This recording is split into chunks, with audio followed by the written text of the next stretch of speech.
boas-vindas a mais uma exploração de conhecimento aqui com a gente.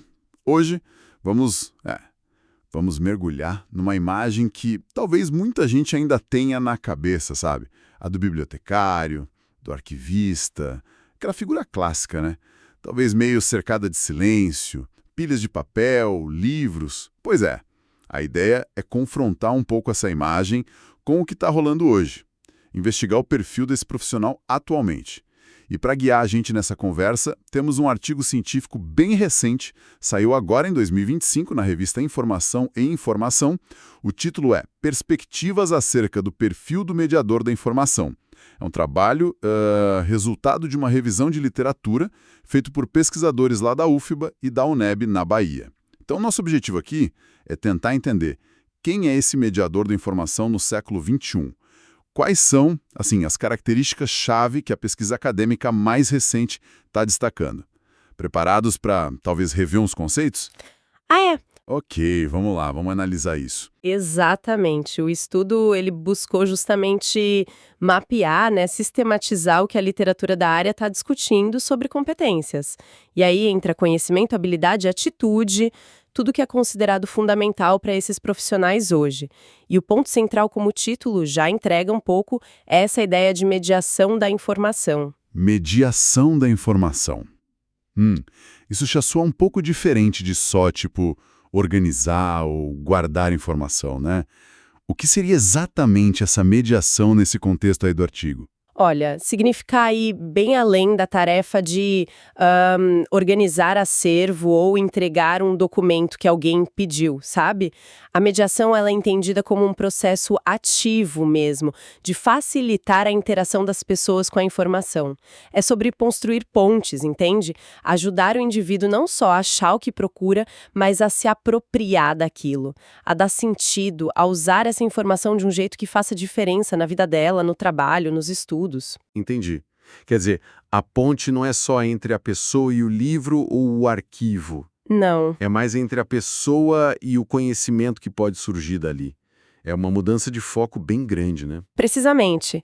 E essa ideia de ponte, de facilitador, ela é crucial porque, como a pesquisa reforça bem, o perfil desse profissional não é algo fixo, sabe, gravado em pedra. Longe disso. Ele é um reflexo muito direto do nosso tempo, do contexto histórico, social, tecnológico em que a gente vive. Por isso mesmo, é um perfil dinâmico, está sempre se adaptando, se transformando. Ele pulsa junto com a sociedade, de certa forma. Isso já começa a desmontar aquela imagem estática que a gente falou no início. Legal. E o que essa revisão de literatura encontrou de mais concreto? Quais são as peças que montam esse perfil mais atual do mediador? Bom, a pesquisa consolidou várias características que aparecem direto nos estudos que eles analisaram.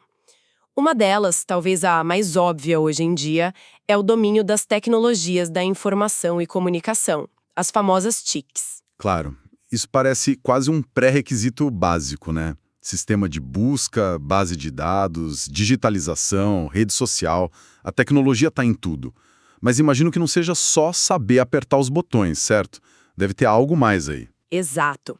O ponto-chave que eles destacam não é só a competência técnica em si, mas a finalidade do uso dessas tecnologias.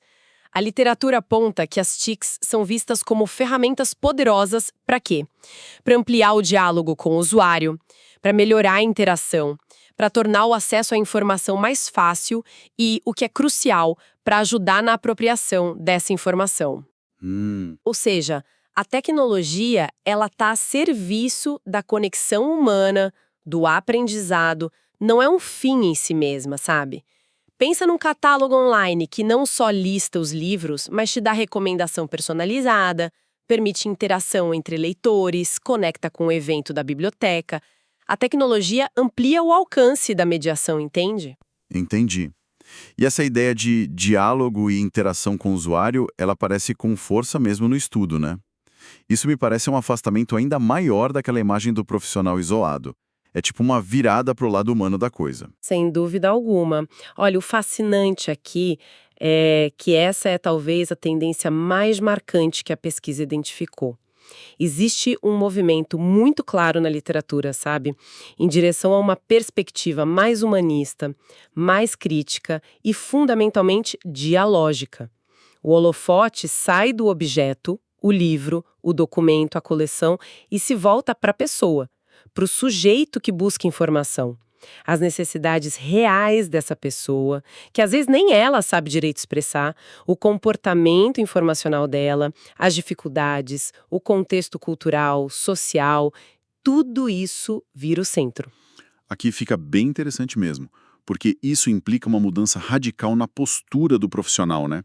Não é mais ficar esperando atrás de um balcão, mas ir ao encontro, tentar entender, conversar. Certo, exatamente. É uma postura de escutativa, sabe? De empatia, de colaboração. E essa centralidade no usuário e no diálogo, ela se conecta diretamente com outras duas características que a pesquisa também ressalta muito: a responsabilidade social e a atuação ética. Responsabilidade social e ética, como é que elas aparecem nesse perfil? Porque, assim, pensando rápido, organizar informação pode até parecer uma tarefa mais técnica, talvez neutra. Pois é, mas a pesquisa mostra que essa visão de neutralidade está sendo superada. O mediador da informação é cada vez mais visto como um agente com um papel social relevante e importante.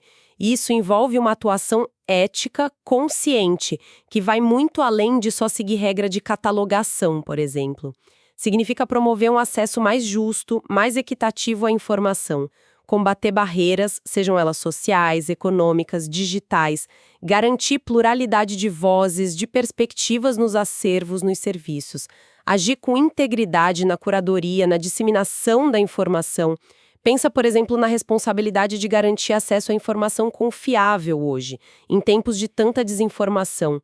Não é uma tarefa neutra, né? É um compromisso social forte. Nossa, isso adiciona uma camada de complexidade e de relevância enorme para a profissão. E o artigo fala também de desenvolvimento de ações educacionais e educação intercultural. Como isso se encaixa nesse quadro todo? Parece que o papel dele se expande ainda mais. Sim, e reforça essa postura ativa, né? Socialmente engajada. Não basta só responder pergunta quando ela aparece. O mediador moderno, ele é também um educador. Ele desenvolve ações, programas, oficinas, tudo visando capacitar os usuários para navegar de forma autônoma e crítica nesse universo da informação. É o que a gente chama tecnicamente de letramento informacional ou competência em informação. Letramento informacional. Você poderia dar um exemplo mais concreto do que seria isso na prática, para a gente entender melhor? Claro. Imagina, por exemplo, uma oficina numa biblioteca pública, que não ensina só a usar o catálogo, mas ensina os participantes a como formular uma boa pergunta de pesquisa, sabe? Como identificar a fonte confiável na internet, como avaliar criticamente a informação que encontrou. Ah, tipo, perceber viés, intenção, essas coisas. Isso, exatamente. E também como usar essa informação de forma ética, evitar plágio, por exemplo, e como comunicar ela bem. Isso é letramento informacional na prática. É dar para a pessoa a ferramenta para ela ser um aprendiz autônomo, um cidadão mais crítico. Entendi. É quase como ensinar a pescar, ao invés de só dar o peixe. Boa analogia. E a parte intercultural dessa educação, o que significa? A dimensão intercultural, ela reconhece que a gente vive em sociedades muito diversas, né? Então, essa atuação educacional e a própria mediação em si precisam ser sensíveis, adaptadas aos diferentes públicos, às bagagens culturais que cada um traz, suas línguas, suas formas de aprender, de se relacionar com conhecimento. Não tem fórmula única, sabe? Precisa ter flexibilidade, respeito à diversidade para que a mediação funcione para todo mundo. Um exemplo seria, sei lá, adaptar uma oficina dessas de letramento para um grupo de imigrantes recém-chegados, considerando as barreiras de língua, as necessidades específicas de informação que eles têm sobre a nova sociedade. Realmente o escopo de atuação se amplia demais, fica bem abrangente. E ainda tem outros conceitos-chave que a pesquisa levanta, né? Apropriação da informação, protagonismo e pensamento crítico reflexivo. Parecem termos fortes, mas que se conectam com tudo isso que a gente está conversando. Como eles se definem aí nesse contexto? Eles são como os pilares que sustentam essa visão mais dinâmica, mais humanista. Vamos por partes. Apropriação da informação. Esse é o objetivo final da mediação. Não adianta só a pessoa acessar a informação, né? Ela precisa conseguir entender, conectar com o que ela já sabe, internalizar aquilo e, principalmente, usar para transformar alguma coisa.